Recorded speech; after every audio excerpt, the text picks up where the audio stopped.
Hi friends, ఈరోజు నేను మార్కెట్కి వెళ్ళానా, బీరకాయలు తెచ్చుకున్నాను. బీరకాయలు, క్యారెట్ ఇవన్నీ తెచ్చుకున్నా, కొన్ని కూరగాయలు. అయితే ఆ బీరకాయ తొక్కు కూడా వేస్ట్ పోనీలా నేను.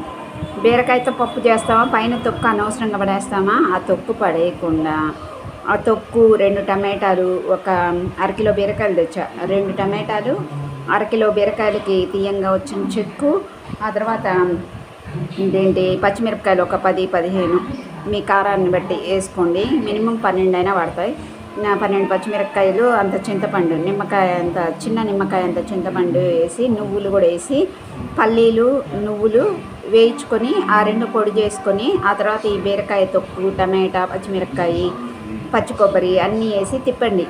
తర్వాత తిరగమాత వేయండి. తిరగమాతలో ఆవాలు, పచ్చెనపప్పు, మినపప్పు ఎక్కువ వేసుకోండి, కరివేపాకు చాలా అదంతా ఈ పచ్చడిలో వేయండి. చాలా అంటే చాలా చాలా బాగుంటుంది. ఉట్టి పచ్చడి కమ్మగా తినేయచ్చు. ఇదో అంత పచ్చడి చేస్తే మా లాస్యకి చాలా నచ్చింది. మా ఆయన చేసేసాక ఇంత పచ్చడి మిగిలిందనమాట. సూపర్ అంటే సూపర్ ఉంటుంది.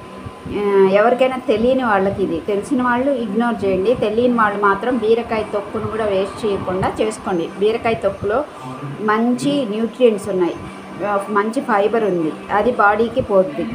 సొరకాయ తొక్కుతో కూడా చేయొచ్చు, బీరకాయ తొక్కుతో చేయొచ్చు. ఏ తొక్కుల్ని మనం వేస్ట్కి పడే వల్ల మన కడుపులో పడేస్తే ఫైబర్ బోల్డ్ అంత వెళ్తుంది.